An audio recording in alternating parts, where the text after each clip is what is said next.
wide receivers. Yeah. Right? I mean, you know the knock on wide receivers. They're all prima donna, you know, that whole thing, right? Yeah. But there's a pretty elite group that you're a part of.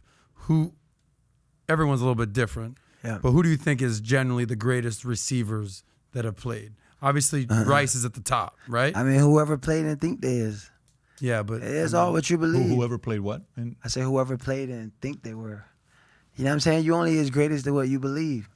Yeah, You know what I'm saying? But obviously, it's a code of conduct, of ethics of what people per se is great. You know, your numbers, your stats, your touchdowns. So it's a lot of level of greatness of how you can compare players. Some people based on, you know, how the player performed in the big moments or what their stats was. So there's a lot of characteristics that go. You know, some eras, you know, Jerry Rice played, they only paid 2 coverage. So you know what I mean? So yeah. it's a lot of differentiators of how you designate who the greatest or how you list. It's really, you know, it's a unique group of a bunch of individual guys.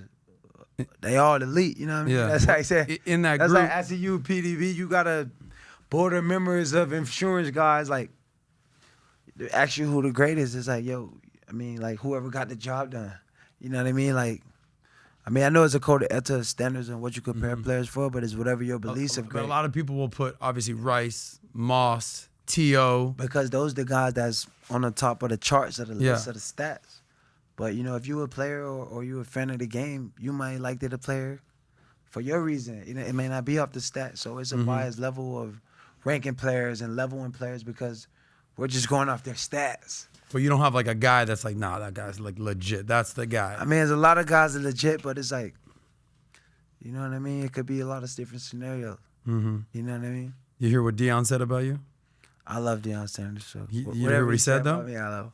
He said, What he said? you know, I'm going to try to summarize this, bro. What he said? He said, He got a big game this weekend, too. What's that? He got a big game this weekend. What is it, Jackson? Yeah, first game on ESPN. Oh, wow, that's Did big. you see his 60 Minutes or no?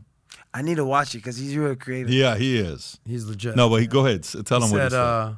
someone's like, oh, what do you think about AB? He's like, yo, AB's my guy. You know that's my guy. And that's my. He says, that's if my he pop gets right into there. the Hall of Fame, Yeah. that's going to be nuts. And the lady's like, what do you mean? Oh, he's like, I haven't been back since I've been.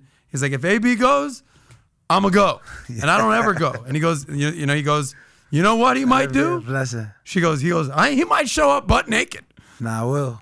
I will. Right to the titties, P. Put me on the titties. He said that. Nah, I think it's a really exciting moment in time to, you know, make the Hall of Fame. You know, we like to try to make it not a big deal, but, you know, we all play the game for a reason, per se. Like, you went to the Army, you did it for a reason.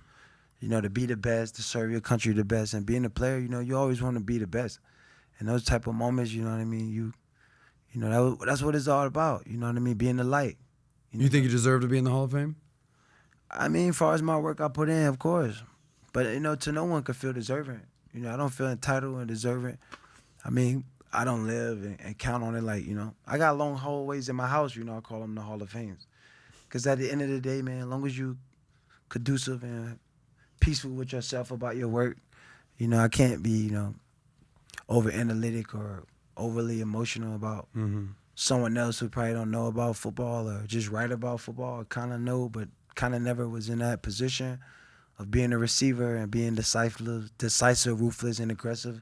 You know, imagine someone in your face every play. You gotta, you know what I mean? So, you know, it's different mentalities I take even from Liberty City, surviving. You know, 58 Terrace was a block of John Doe, so taking that mentality of survivor, you know what I mean, to travel away to Central Michigan, never had been, and making it as the 6th round, you know, and you get successful, and then you know, I kind of outsmarted the NFL a little bit. So if you like this clip and you want to watch another one, click right here. And if you want to watch the entire podcast, click right here.